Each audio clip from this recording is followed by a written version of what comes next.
Queridos e amados irmãos, que a graça e a paz de nosso Senhor Jesus Cristo seja com a sua vida, seja com a sua casa, seja com toda a sua família. Como que você está? Tudo bem? Eu sei que alguns estão enfrentando as suas lutas, enfrentando os seus tempos difíceis. Alguns estão passando por suas crises, quem sabe crises emocional, crise financeira. Eu sei que alguns conflitos, algumas dificuldades podem também surgir ali no seio da família. No geral, tem acontecido essas coisas com o mundo, não é? A gente sabe que, apesar dos indicativos apontarem para que esse tempo ele seja um tempo realmente proveitoso, um tempo único, uma vez que as famílias estão tendo a oportunidade de estarem unidas, de estarem juntas, de estarem ali se ajudando mutuamente. A gente sabe que em alguns casos tem até aumentado a violência, né? Violência doméstica. Tem visto aí os noticiários e alguns fatos muito lamentáveis, coisas que a gente sabe que no meio do povo de Deus não é para acontecer, não deve acontecer. E se porventura algum ânimo se alterar, a gente sabe a quem recorrer, a quem clamar, para que a paz do Senhor Jesus possa estar reinando em nossos corações. Fato é que o homem é pecador e a gente sabe que enquanto o homem não se voltar para o Senhor Deus, para o Senhor Jesus, ele continua realmente irreconciliável, ele continua sendo o que ele é, destituído, né, da glória de Deus, destituído da presença de Deus. E isso nós sabemos que o homem é pecador. É claro que o fato dele ser pecador, isso indica que ele está separado de Deus, não que necessariamente todos os homens são ruins, violentos, terríveis. Não, os homens eles têm um pouco de Deus em si. Deus, pela sua graça, pela sua misericórdia, deixou no homem algum sentimento que seja sentimentos bons, aonde ele possa expressar esse sentimento, onde ele possa exercer, né, atitudes de misericórdia, atitudes de solidariedade, de compaixão. E a gente também vê isso, né? Então, quando a gente fala que o homem é pecador, a gente está falando dessa separação, dessa ruptura que de fato houve entre o homem e Deus. E por conta dessa separação, o homem ficou sujeito à vaidade, o homem ficou sujeito à busca das satisfações pelos seus próprios desejos, né? Pela sua própria carne. E por isso que a gente percebeu aí em pesquisas feitas nesses dias em que aquilo que a gente até inicialmente pensaria que iria diminuir, foi aumentar, como por exemplo o uso de bebidas alcoólicas aumentou 5%, que coisa, não é? Então pessoas que antes costumavam beber somente aos finais de semana, algumas relataram que passaram a beber todos os dias, uma vez que estavam dentro de casa, sem ter compromisso com o trabalho, sem ter o que fazer, e estocaram bebidas, né, em seus refrigeradores. Enfim, o pecado, ele clama por pecado. E por isso que, quanto a nós servos do Deus Altíssimo, nós devemos cada dia realmente nos aproximar mais de Deus, nós devemos buscar mais e mais a presença do Senhor. De modo que, mesmo distante da casa de nosso Deus, o domingo continua sendo domingo, continua sendo para nós o dia do Senhor, o dia de estudarmos a sua palavra. E agora, claro, se a gente está em isolamento social, se alguns estão distantes das ocupações que gerava em seu dia a dia uma correria muito grande, uma ocupação muito grande, de modo que o sacrifício para estar com a família era grande, o sacrifício para estar lendo a palavra era grande, o sacrifício para estar orando era grande.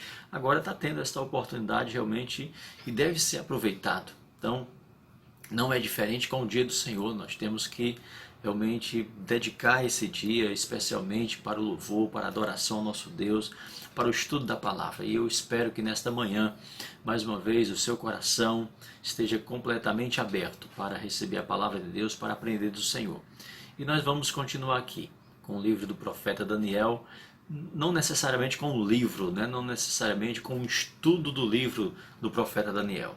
Nós pregamos domingo passado, à noite, pregamos quarta-feira, vamos estar pregando agora pela manhã e à noite. Então nós não estamos fazendo um estudo do livro do Daniel, nós não estamos fazendo um estudo escatológico do livro do Daniel, nós estamos pensando, estudando um pouco, aprendendo um pouco desse jovem, desse servo fiel, leal que foi Daniel, que tem em sua história, que tem em seu compromisso de oração, em seu compromisso de lealdade a Deus, muito a nos ensinar.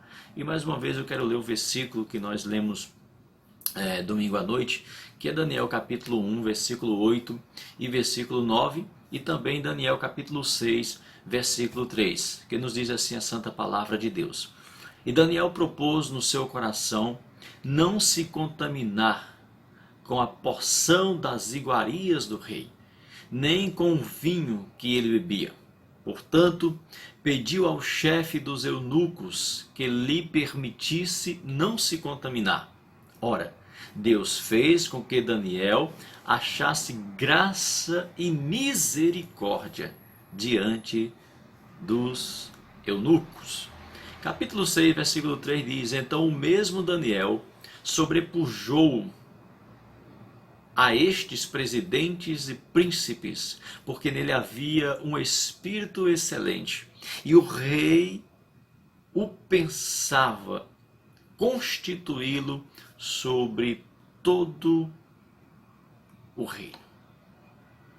Queridos, quando nós lemos a história de Daniel, quando nós estudamos a vida de Daniel, nós vamos perceber, nós vamos observar alguns destaques, né? Algumas coisas, alguns comportamentos, algumas práticas que nos chamam a atenção, alguns indicativos, né?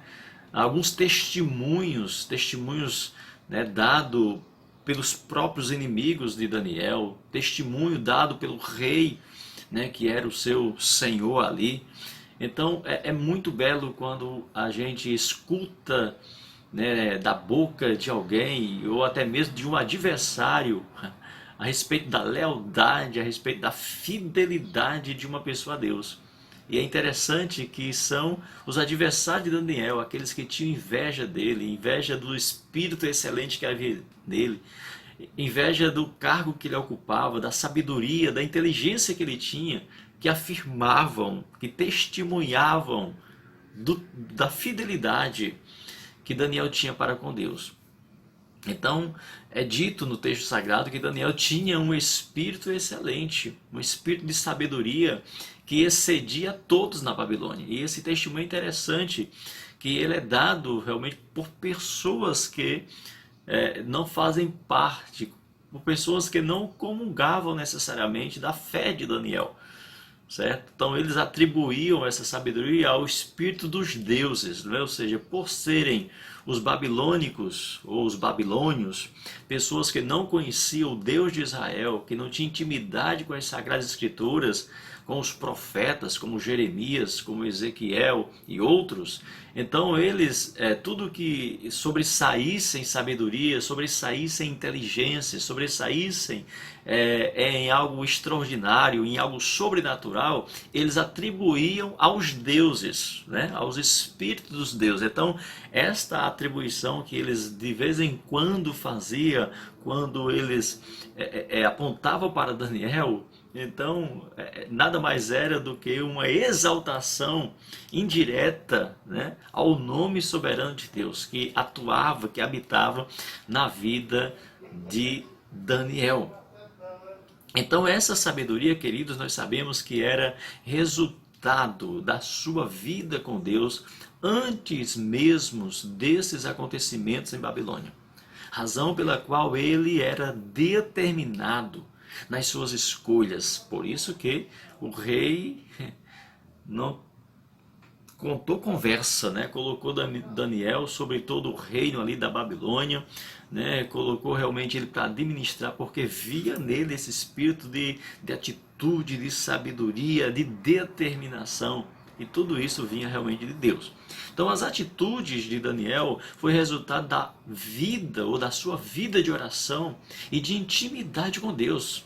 Ele só pensava em agradar a Deus, em ser fiel a Deus, ou seja, ele servia com toda lealdade ao rei de Babilônia, aquela nação, mas em tudo Daniel estava buscando agradar e exaltar o nome do Senhor Deus.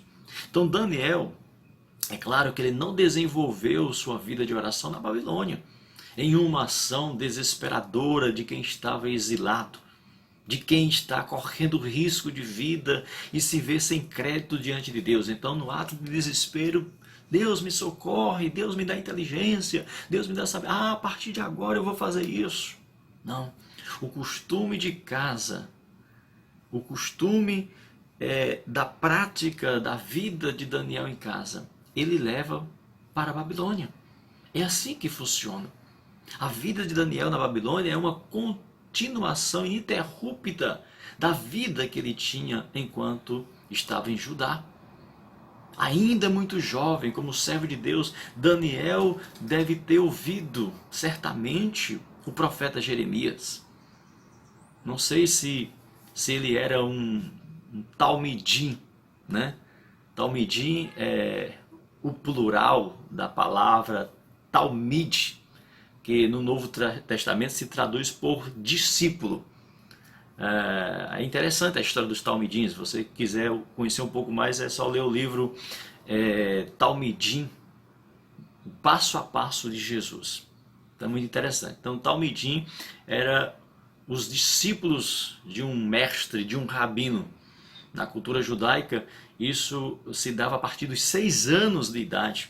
Aquela criança, ela era instruída, ela era orientada, ela era ensinada, né, por um rabino, por um mestre. Então eram os talmidins. Então não sei se Daniel chegou a ser um talmidim de Jeremias, um discípulo de Jeremias. Mas uma coisa eu posso afirmar com toda convicção, é que Daniel conhecia os ensinos, conhecia as profecias, o livro, né, do profeta Jeremias, e isto ele revela no capítulo 9, versículo 2, quando diz o seguinte: no primeiro ano do seu reinado, eu, Daniel, entendi pelos livros, pelo estudo dos livros, ou dos manuscritos proféticos, que o número dos anos de que falara o Senhor ao profeta Jeremias, em que havia de cumprir-se as desolações de Jerusalém, eram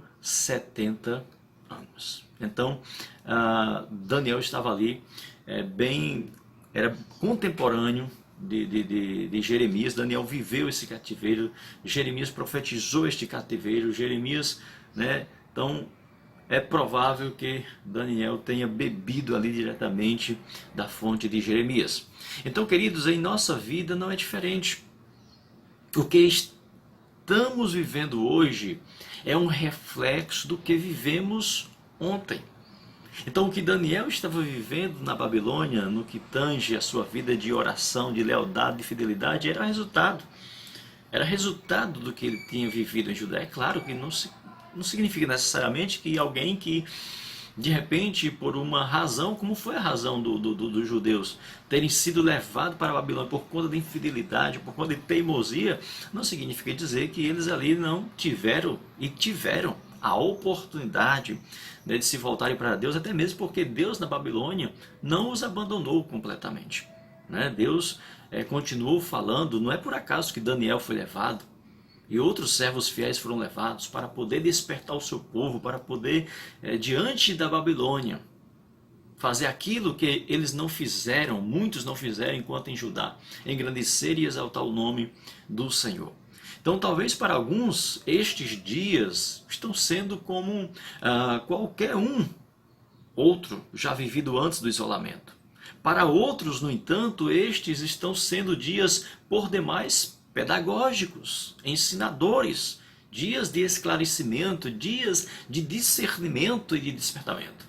Mas também para os que estavam alheios à fé, ao compromisso com Deus, este tempo pode ser dias de mudanças, dias de conversão, dias de retorno para o Senhor. Como disse, poucos chegaram à Babilônia com o coração e fidelidade de Daniel, mas muitos voltaram de Babilônia depois dos 70 anos diferentes de como saíram de Judá.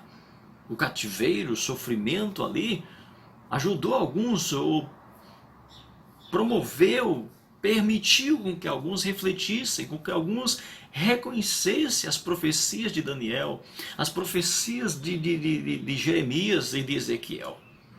A voz destes profetas, certo? Jeremias, Ezequiel e Daniel, ecoaram por 70 anos nos ouvidos do povo de Judá, até que, arrependidos, eles voltaram à sua terra natal, para Judá, para Jerusalém. Então, queridos, todos nós recebemos de Deus uma porção de inteligência e sabedoria e graça para administrarmos. Quando administramos glorificando a Deus, mais nos será dado. Foi o que aconteceu com Daniel. O fato de ele ter mudado de Judá para a Babilônia não o diminuiu em nada. Ele mudou de cultura, mas permanecia preservando dentro da sua alma a cultura que ele tinha com o Deus que está acima das culturas estabelecidas. A sua fidelidade o destacou como o mais sábio e entendido de todo o reino. Isso também se aplica a cada um de nós. Se amarmos a palavra de Deus e fizer dele o nosso deleite diário. O Salmo 119, versículo 99 ao versículo 101, nos diz o seguinte: ó, quanto amo a tua lei! É a minha meditação em todo dia.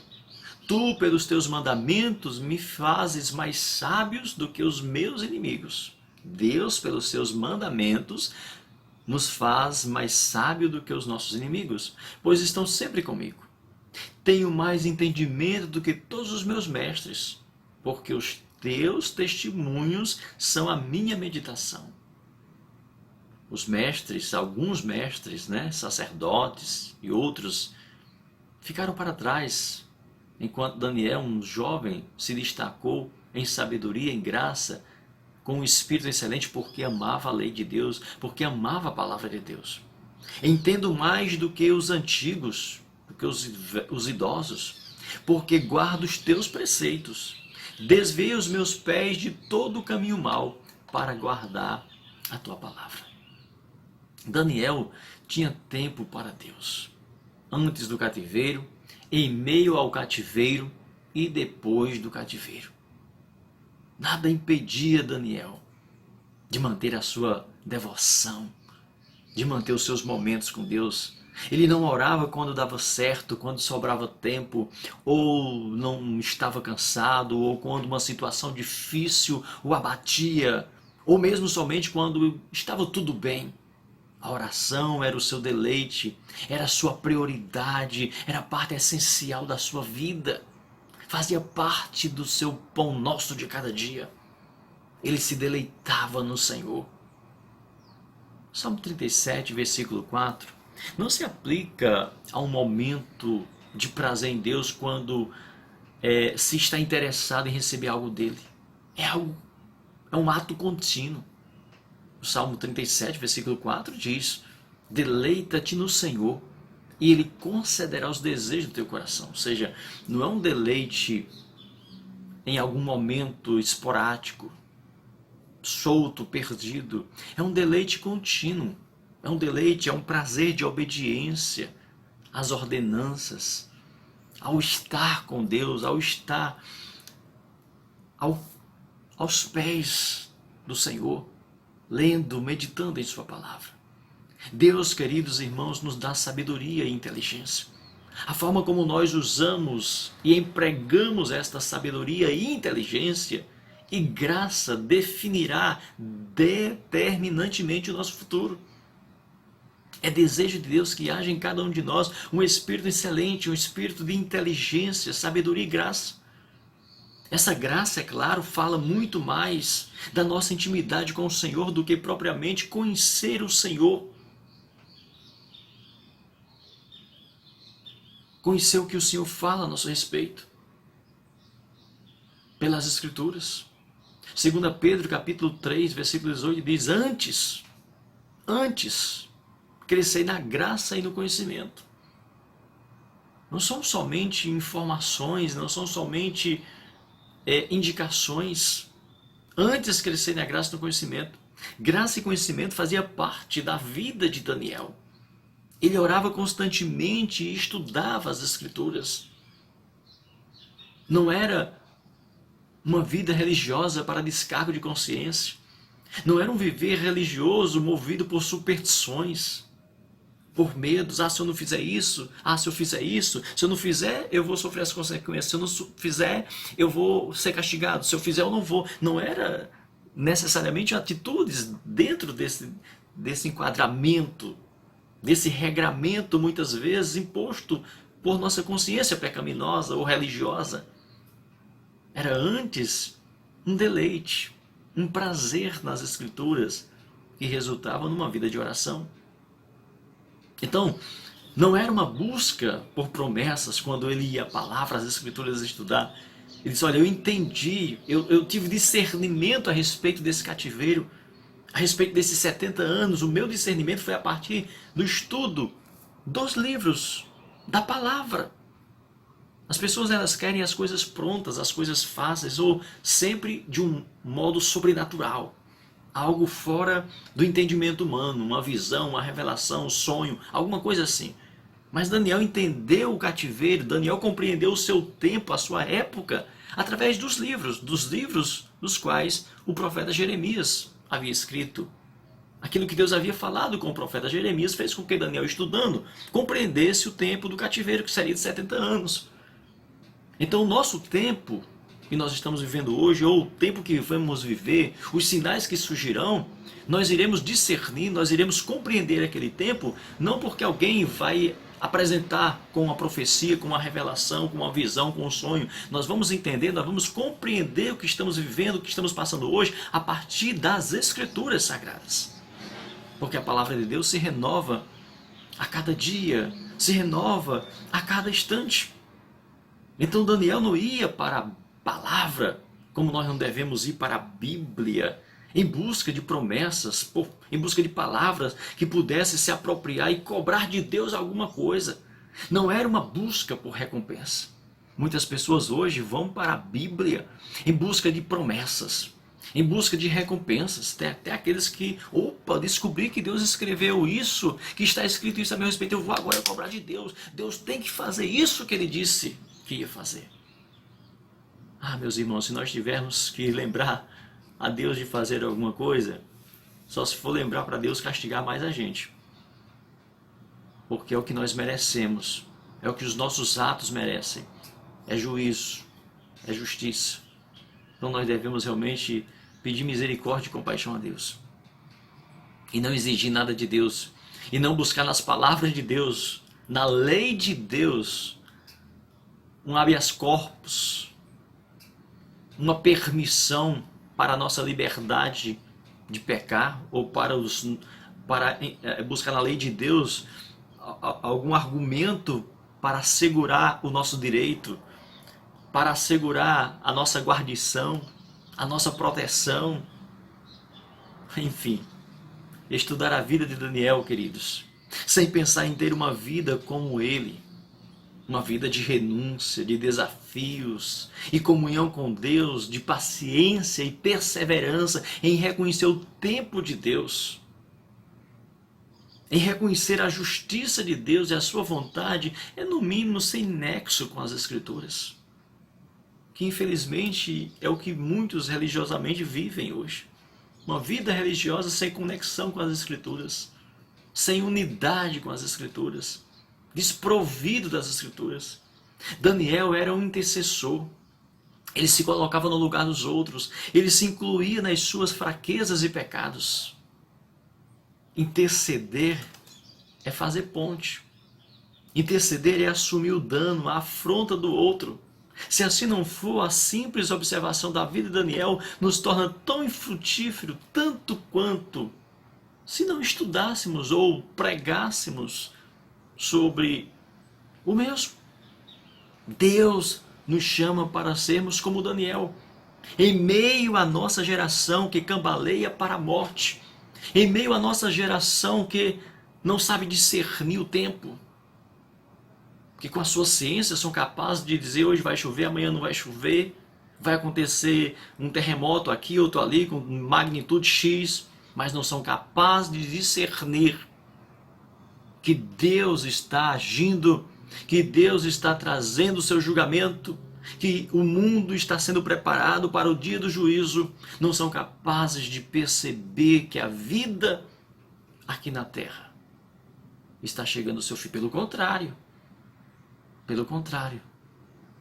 ele só consegue perceber e acreditar que pode promover, que pode prolongar mais ainda a vida. São tolos, são semelhantes àquele homem que arrogantemente batia no peito com a garantia de que naquele ano teria muitas riquezas, muitos recursos, e por isso ele deveria aumentar os seus celeiros para acumular suas riquezas para muitos anos, para sua alma se fartar, viver abundantemente. Mas Jesus, que conta a parábola lá do rico insensato, diz: louco, louco, esta noite te pedirão a tua alma, para quem será? Que riqueza tu tens juntado para Deus, que riquezas tu tens juntado para a tua própria alma. Ou seja, uma visão meramente terrena, meramente humana, meramente mundana. Ezequiel, outro contemporâneo de Jesus, de Daniel, como foi Jeremias, ouvia no seu tempo, na sua época, e transmitia a palavra de Deus. E em um desses momentos Deus fala através dele desta forma. Ezequiel 22, versículo 30. E busquei dentre eles um homem que estivesse tampando o muro e estivesse na brecha perante mim por esta terra, por esta nação, para que eu não a destruísse. Porém, a ninguém achei. Deus ainda conta com intercessores hoje. Deus ainda conta com alguém que se coloque na brecha, com alguém que se coloque como ponte. E nós como igreja, nós como povo de Deus, nós somos uma ponte neste mundo, uma ponte para ligar verdadeiramente as pessoas a Deus através da palavra, através das profecias, através da verdade, alertar aqueles que precisam, que necessitam, que estão buscando conhecer, mas não estão entendendo, que estão lendo, mas não estão compreendendo. Mas o Espírito de excelência, o Espírito de graça e sabedoria que Ele deu à igreja, que Ele deu aos seus filhos, tem o discernimento para transmitir esta mensagem, esta palavra. Precisamos, queridos irmãos, reassumir diariamente o nosso compromisso com Deus, e todo compromisso gera desafios e responsabilidade. Daniel conhecia muito bem o sistema de audiência com o rei. Ele foi fiel ao rei da Babilônia como servo que era no palácio. Ele serviu fielmente por anos a Nabucodonosor, sem ser fiel a Deus. Ele serviu lealmente a Belzazar, filho de Nabucodonosor, sem ser fiel ao seu Deus. E por último, ao rei Dario, o Medo-Persa. E continuaria sendo fiel a Deus e prestando o serviço de servo, de cidadão daquela, enquanto estava naquela nação, sendo leal, sendo fiel para com os negócios que ele administrava, mas sem jamais se corromper, sem jamais negar a sua lealdade e fidelidade ao Senhor.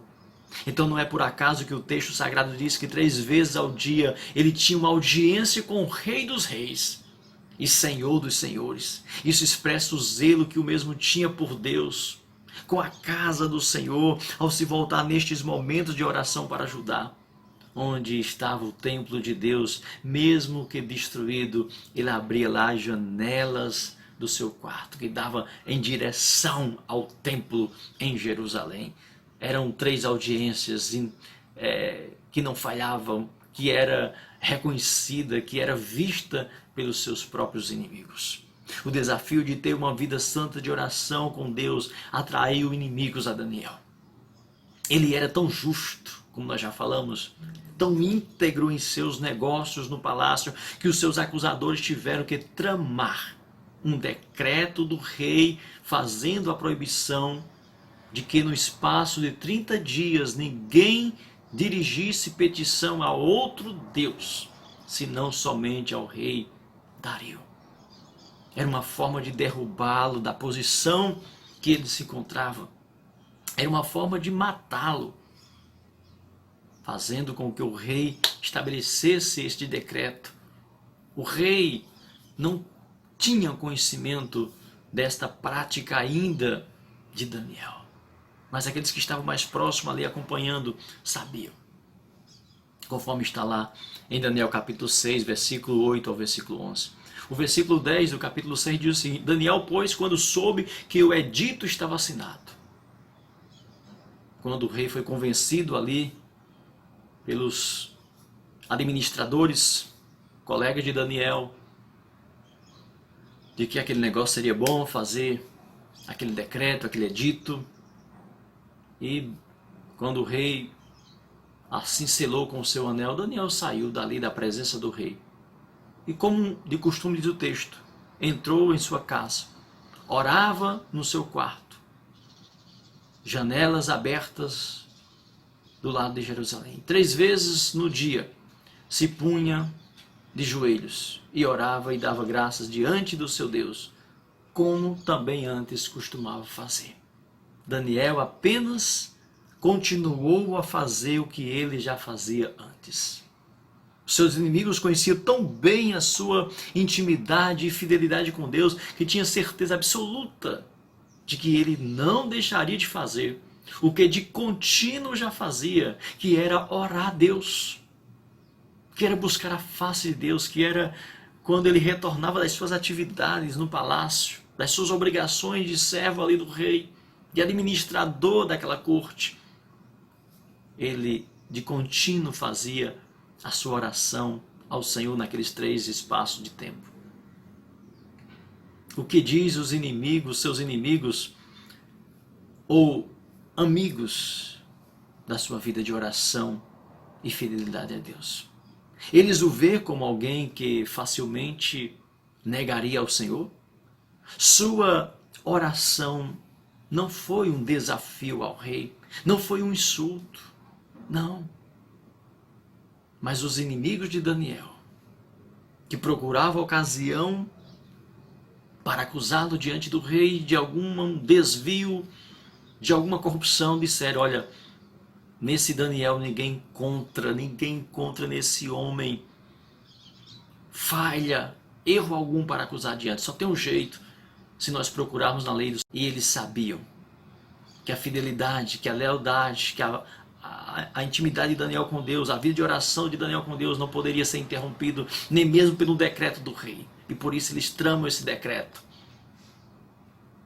E foi exatamente na vida de oração, na vida de intimidade com Daniel, que os inimigos armaram aquela cilada.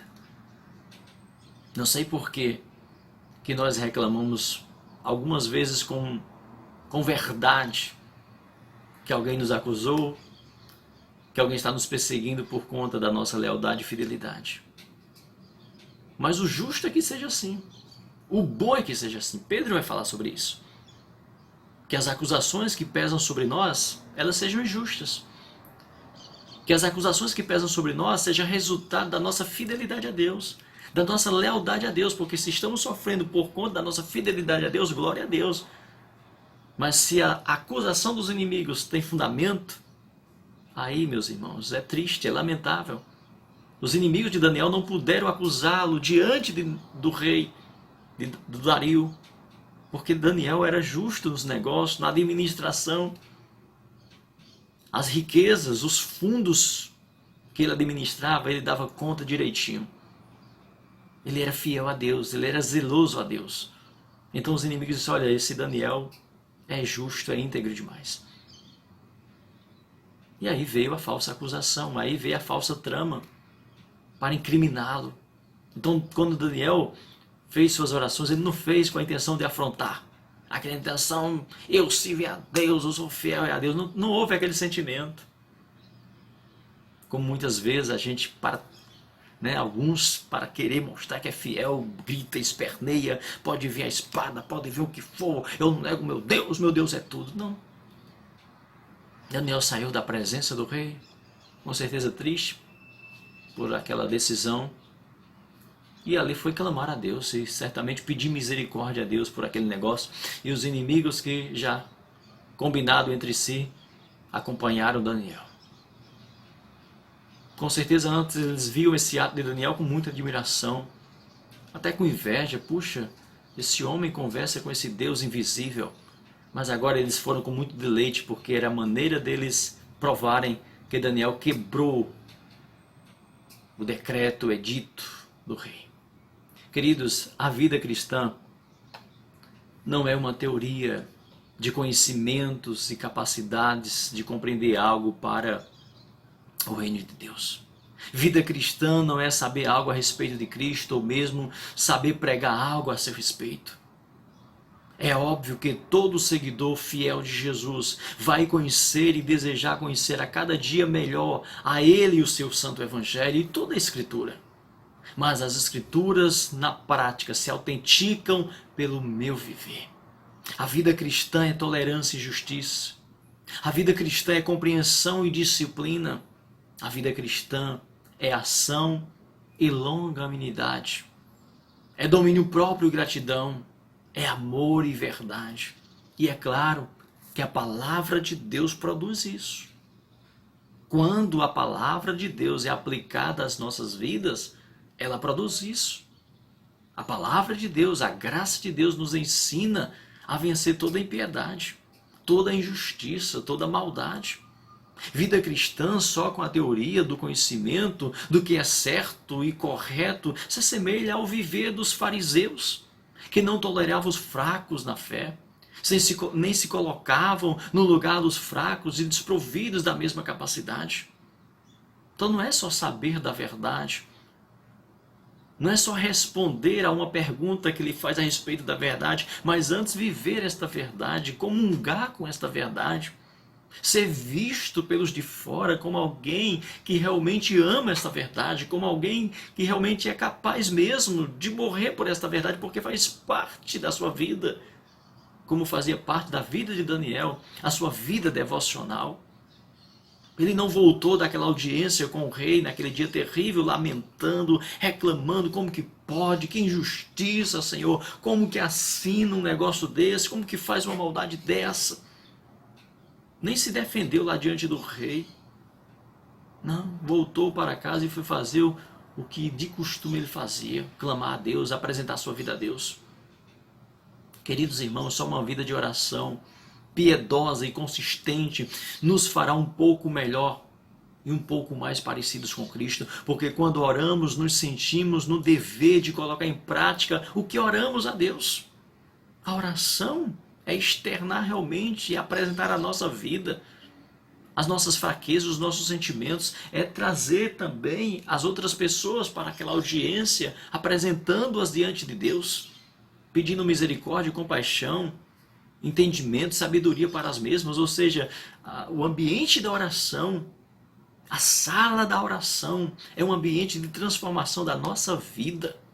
É um ambiente que nos aproxima de Deus, de Jesus Cristo, que molda o nosso caráter. Oração, queridos irmãos, é o ato mais sublime e poderoso do homem conhecer a si mesmo, a Deus e a seu próximo. Por isso que na oração com Deus é uma audiência com o rei. É uma comunhão íntima com Deus, mas ao mesmo tempo você está trazendo situações que envolvem centenas, reinos, famílias, situações adversas. E que você ali está como intercessor e a sua vida deve estar sendo moldada por aquela audiência com Deus.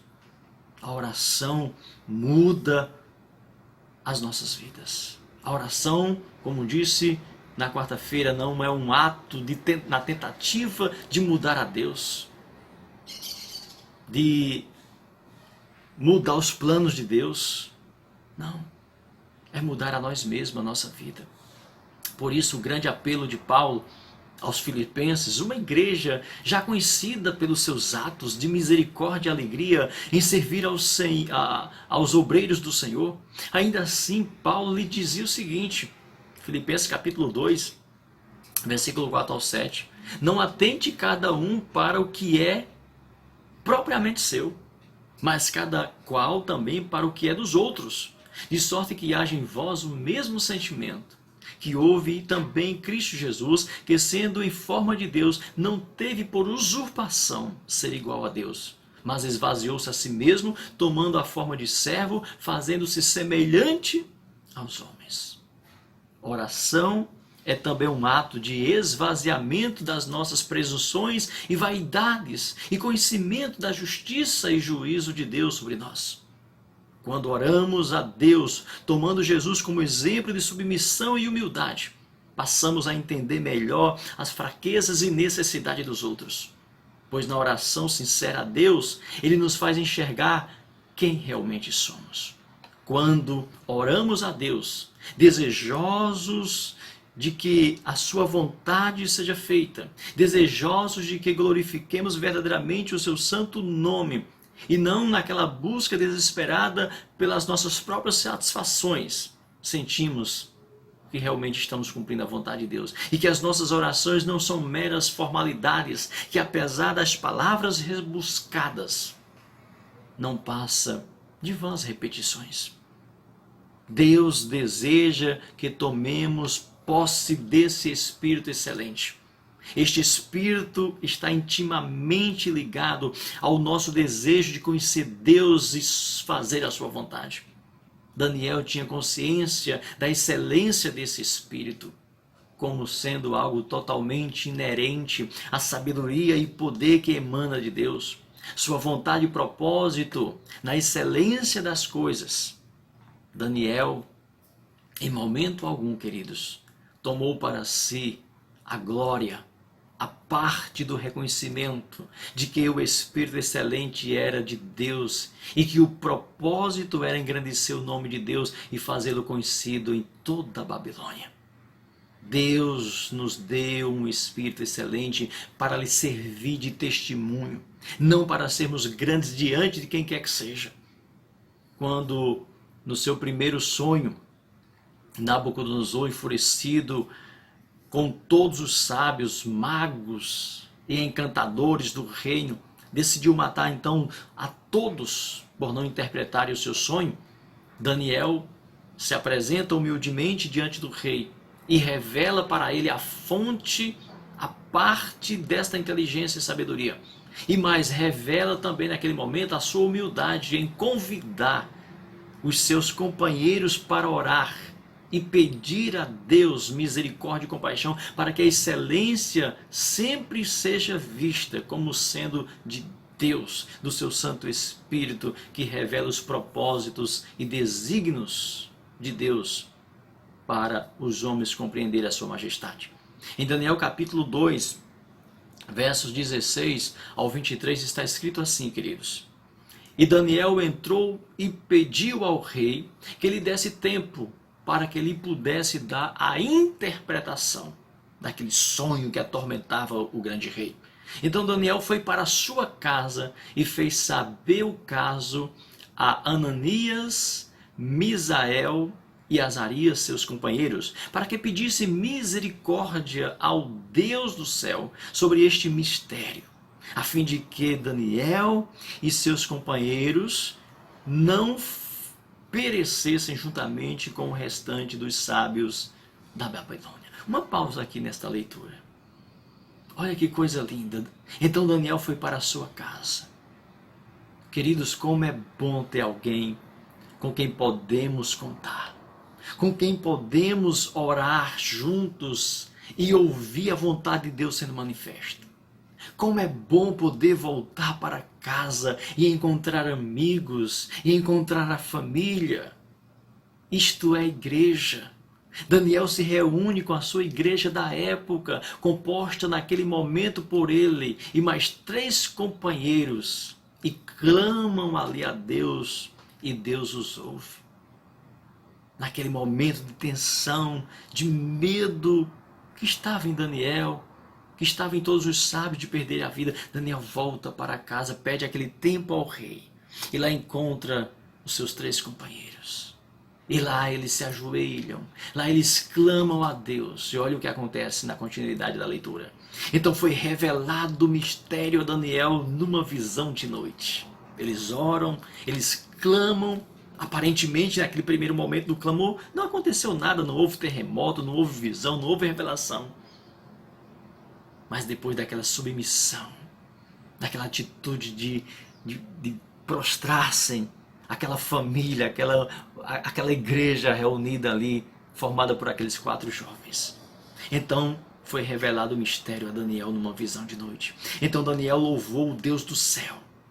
Falou Daniel dizendo: seja bendito o nome de Deus de eternidade a eternidade, porque deles são a sabedoria e a força.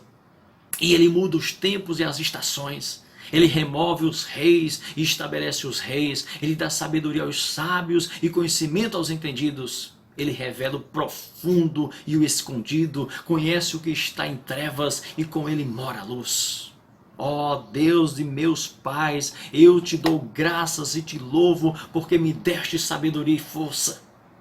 E agora me fizeste saber o que te pedimos, porque nos fizeste saber este assunto do rei. Deus deu a visão completa para Daniel. E nos versículos 27 e 28 do capítulo 2 diz o seguinte: quando ele já estava diante do rei, respondeu Daniel na presença do rei, dizendo: o segredo que o rei quer, ou seja, a interpretação desses sonhos que o perturbaram, nem sábios, nem astrólogos, nem magos, nem adivinhos o podem declarar ao rei. Mas ao Deus no céu, o qual revela os mistérios, ele, pois, fez saber ao rei Nabucodonosor o que há de acontecer nos últimos dias. O teu sonho e as visões da tua cabeça que tiveste na tua cama são estes. E aí Daniel vai revelar para o rei e para todos os que ali estão presentes o significado daquela estátua de ouro, daqueles pés de bronze, de prata, de barro. Quando você ler no capítulo 2 de Daniel, você vai ver o sonho de Daniel, o sonho de Nabucodonosor e a interpretação que Daniel deu, e assim aconteceu. Queridos, o espírito excelente que havia em Daniel e em seus companheiros de oração e tribulação é o mesmo que hoje conhecemos como o Espírito Santo, o Consolador, o que sonda os corações. É o Paráclito ou o Paracleto, que significa aquele que consola ou conforta, aquele que encoraja e reanima, aquele que revive, aquele que intercede em nosso favor como um defensor numa corte. É o vigário de Cristo, o guia da igreja, o que nos faz lembrar os ensinos de Jesus. E um dos ensinos preciosos de Jesus, que não pode sair da nossa mente, da nossa cabeça, em todas as nossas ações, que era vivido por esse servo Daniel, é o que Jesus nos ensinou a seu respeito e ensinou na sua prática diária. Está lá em Mateus capítulo 11, versículo 29 e 30. Aprendei de mim, que sou manso e humilde de coração. Sendo com toda a grandeza, sendo o próprio Deus, humilde e manso de coração.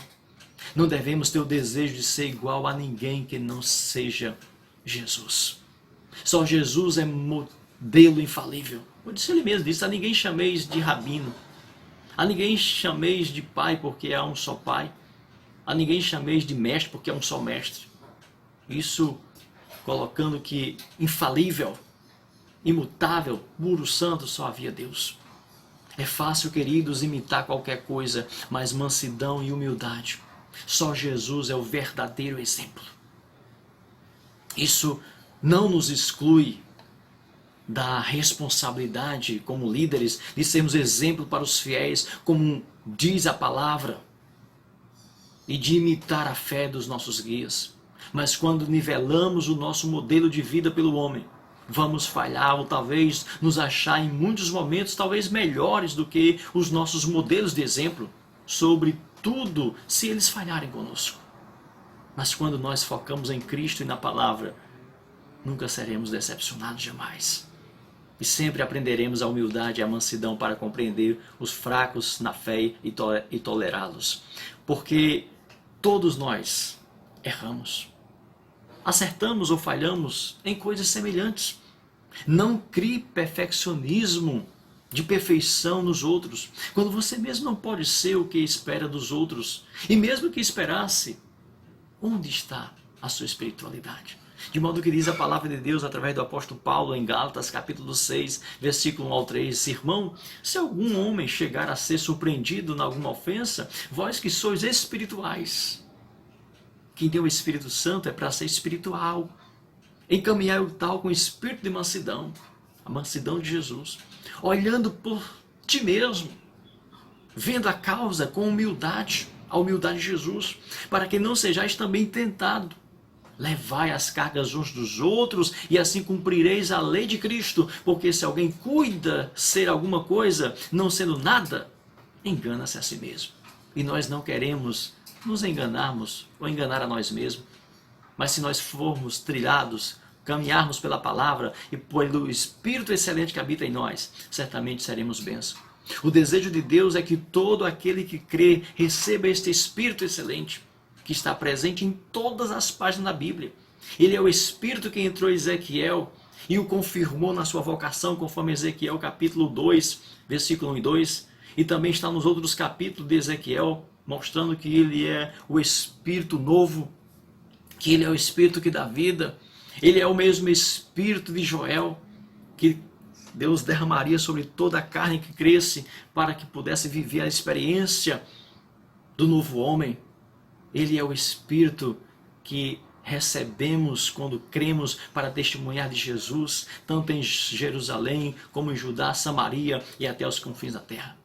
É claro que alguns não agem com tanta excelência e poder, mas não é que não tenham o Espírito Santo. Quando cremos, quando aceitamos a Cristo, recebemos esse Espírito de graça e sabedoria. A ordenança bíblica é: não entristeçais o Espírito, não apagueis o Espírito. Mesmo o Espírito habitando no crente, é possível que ele fique sem ação. Um crente sem ação do Espírito torna semelhante a um morto dentre os demais mortos. Foi isso que Paulo identificou em alguns crentes da igreja de Éfeso. E ele alerta dizendo o seguinte, em Efésios capítulo 5, versículo 14.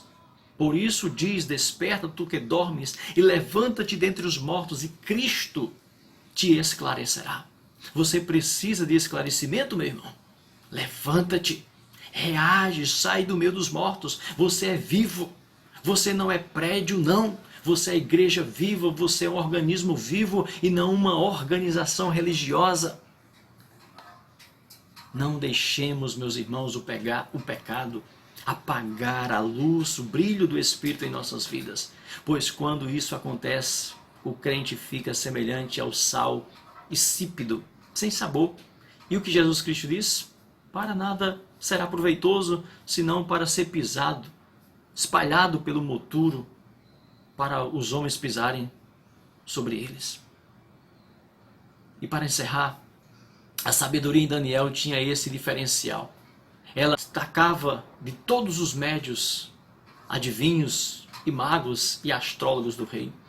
Os servos do rei o identificavam como sendo uma sabedoria semelhante à dos deuses.